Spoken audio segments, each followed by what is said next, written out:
இயக்குனர் மிஷ்கின் அவர்கள் ரீசெண்டா ஒரு பட விழாவில் தவறான வார்த்தைகளை யூஸ் பண்ணதுக்கு மன்னிப்பு கேட்டிருக்காரு. அதாவது ரீசெண்டா பாட்டில் ராதா அப்படின்ற படத்தோட ப்ரொமோஷனல் ஈவெண்ட்ல மிஷ்கின் அவர்கள் பேசும்போது ரொம்ப வரம்பு மீறி சில கெட்ட வார்த்தைகளை யூஸ் பண்ணியிருந்தாரு. சோ ஒரு மதிக்கத்தக்க இயக்குனர் அந்த மாதிரி பேசினது மிகப்பெரிய ஒரு கான்ட்ரவர்சி ஆச்சு. அண்ட் நடிகர் அருள்தாஸ் அவர்கள் இன்னொரு மேடையில மிஷ்கின் அவர்களை கடுமையா விமர்சனம் பண்ணியிருந்தாரு. சோ அதுக்கு இப்போ இயக்குனர் மிஷ்கின் அவர்கள் பகிரங்கமா மன்னிப்பு கேட்டிருக்காரு. அதாவது அந்த படம் நல்ல படம், சோ அது ரீச் ஆகணும் அப்படின்றதுக்காக தான் நான் அந்த மாதிரி பேசினேன். அண்ட் அளவுக்கு மீறி சில வார்த்தைகளையும் பயன்படுத்திட்டேன். பட் அது நான் நகைச்சுவை அப்படின்ற ஒரு நோக்கத்துல பண்ணேன். ஆல்ரெடி இந்த மாதிரி கொட்டுக்காளி படத்தோட ப்ரொமோஷனல் ஈவெண்ட்ல கூட நான் நிர்வாணமா ஆடுறேன் அப்படின்ற மாதிரிலாம் சொல்லியிருந்தேன். ஸோ என்னோட நோக்கம் அது மூலமாச்சும் அந்த சின்ன படத்துக்கு ஒரு ப்ரொமோஷன் கிடைக்காதா அப்படின்றதால தான் எந்த சின்ன படத்தோட ப்ரொமோஷனுக்கு என்ன கூப்பிட்டாலும் நான் கொஞ்சம் மனசுல இருந்து கவனத்தை ஈர்க்கிற மாதிரி பேசுவேன். ஸோ அது ரொம்ப தவறா இருந்தது அப்படின்ற மாதிரி நிறைய பேர் சொன்னாங்க. நடிகர் அருள்தாஸ் அவர்கள்லாம் என்ன கோவப்பட்டு பேசின வீடியோலாம் பார்த்தேன். ஸோ அவர்கிட்ட இதுக்காக மன்னிப்பு கேட்டுக்கிறேன். அண்ட் இது தொடர்பா நிறைய பேர் அவங்களோட கருத்துக்களை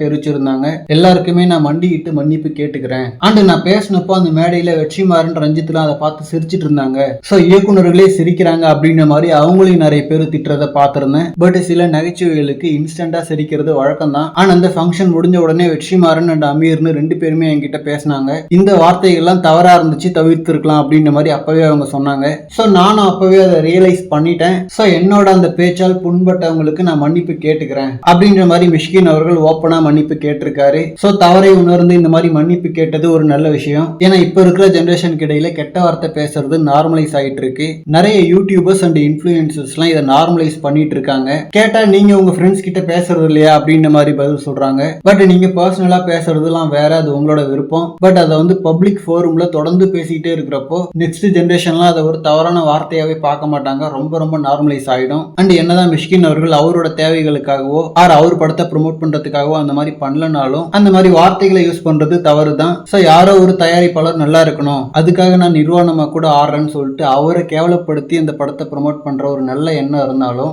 அதுக்காக அவர் தவறான வார்த்தைகளை பயன்படுத்தி அதுக்கான வழி தவறா இருக்கும்போது அதுக்கு மன்னிப்பு கேட்டதுதான் சரியான ஒரு விஷயம். சோ ஈகோ பார்க்காம மிஷ்கின் அவர்கள் மன்னிப்பு கேட்டு இந்த பிரச்சனையை இதோட முடிச்சிருக்காரு. ஓகே ஃப்ரெண்ட்ஸ், இதை பத்தின உங்களோட கருத்துக்களை கமெண்ட்ல சொல்லுங்க. அண்ட் இந்த மாதிரி கோலிவுட் பத்தின ஹாட்டான அப்டேட்ஸ்க்கு நம்ம மணி மூவி பஸ் சேனலை சப்ஸ்கிரைப் பண்ணுங்க.